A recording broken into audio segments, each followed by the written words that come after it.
मरते हुए दुर्योधन को अश्वत्थामा ने कौन सा वचन दिया था? नमस्कार दोस्तों, जय श्री कृष्णा। राधे राधे। स्वागत है आपका हमारे इस हर इंसान अकेला है 923 यूट्यूब चैनल पर।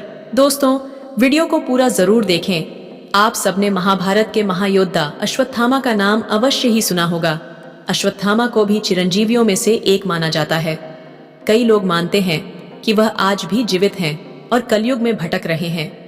कुछ लोगों का यह भी कहना है कि उन्होंने उसे देखा है। कुछ स्थलों पर उसकी उपस्थिति होने की खबरें भी अक्सर आपने सुनी होंगी। क्या सच में अश्वत्थामा का अस्तित्व आज भी है? अश्वत्थामा के बारे में जितना आपने सुन रखा होगा, वह उससे कहीं अधिक शक्तिशाली थे। आइए अश्वत्थामा के जीवन से जुड़े एक रहस्य को विस्तार से जानते हैं। द्रोणाचार्य ने भगवान शिव को अपनी तपस्या से प्रसन्न करके अश्वत्थामा नामक पुत्र को प्राप्त किया था। इनकी माता का नाम कृपि था, जो कृपाचार्य जी की बहन थी। अश्वत्थामा के जन्म होते ही इनके कंठ से अश्व के समान हिनहिनाने की ध्वनि हुई, जिससे इनका नाम अश्वत्थामा पड़ा।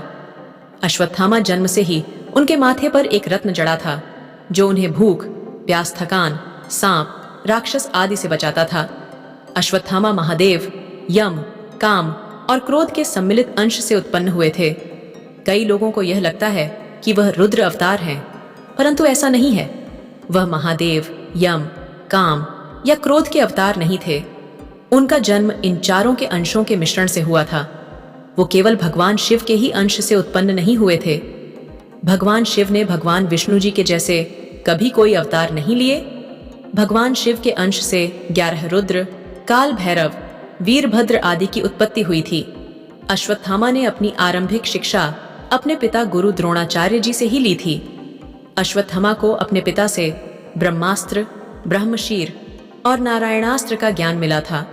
इसके साथ उसके पास वरुण अस्त्र और आग्नेयास्त्र भी था। इनके अतिरिक्त गुरु द्रोण ने अपनी सभी विद्याओं का ज्ञान भी उसे दिया था, और लगभग सभी अस्त्र शस्त्र जो गुरु द्रोण के पास थे, वह अश्वत्थामा के पास भी थे। गुरु द्रोण से उसे एक दिव्य धनुष भी प्राप्त हुआ था।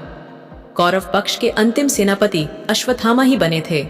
हालांकि वह पांडव पक्ष के विरोधी नहीं थे, पर जब उन्होंने दुर्योधन के अंतिम युद्ध के बाद उनकी वह बुरी हालत देखी थी, तब उनके क्रोध की कोई सीमा ही ना रह गई थी, और उसके बाद उनके हाथों बहुत विनाश हुआ था।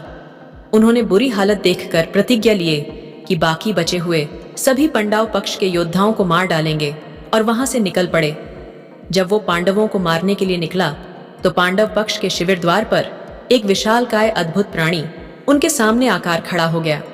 वह वास्तव में भगवान शिव ही थे, परंतु अश्वत्थामा उन्हें पहचान न सके और अपने सारे अस्त्र शस्त्र उन पर चला दिए। परंतु उस महाभूत ने अश्वत्थामा के छोड़े हुए सारे बाणों, अस्त्र शस्त्रों को अपना ग्रास बना लिया। तब विचलित होकर भगवान शिव की ही स्तुति करने लगे। भगवान शिव वहां प्रकट हुए। भगवान शिव ने अपने स्वरूप भूत उसके शरीर में प्रवेश किया और उसे एक उत्तम खड्ग प्रदान किया। भगवान का आवेश हो जाने पर अश्वत्थामा पुनः अत्यंत तेज से प्रज्वलित हो उठा। वहां उसने धृष्टद्युम्न, शिखंडी, द्रौपदी के पुत्रों और कई अन्य लोगों का वध कर दिया था। अंत में जब वह और पांडव आमने सामने थे, तो उन्होंने ब्रह्मशीर चला दिया। अर्जुन ने भी उसके उत्तर में अपना ब्रह्मशीर चलाया, पर तभी वेदव्यास जी नारद के साथ आकर उन दोनों महान अस्त्रों के बीच में आकार खड़े हो गए, और उन्होंने अर्जुन और अश्वत्थामा से अपने अस्त्र वापस लेने को कहा। अर्जुन ने तो अपना अस्त्र वापस ले लिया, परंतु अश्वत्थामा ऐसा करने में सक्षम न थे। उन्होंने और भी बड़ा अपराध कर दिया। वह अस्त्र उन्होंने अभिमन्यु की पत्नी उत्तरा की गर्भ की और मोड़ दिया। यह एक निंदनीय, अशोभनीय और आपराधिक कार्य था, जिसने अश्वत्थामा के सारे अच्छे कार्यों को धूमिल कर दिया। तब भगवान श्री कृष्ण ने अभिमन्यु के पुत्र को जीवित कर दिया था, और अश्वत्थामा के इस कार्य को सबसे बड़ा अधर्म माना था, और अश्वत्थामा के उस रत्नमणि को भी निकलवा दिया था।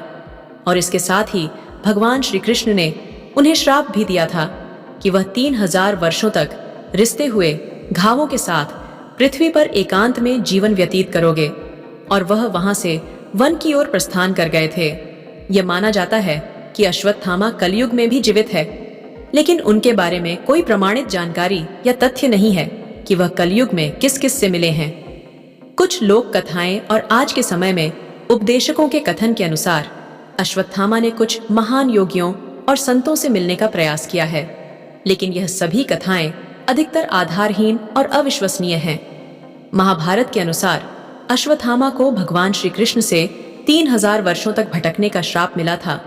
अश्वत्थामा का अंतिम बार उल्लेख उनका कामयक वन में व्यास जी के आश्रम में होने का किया गया है।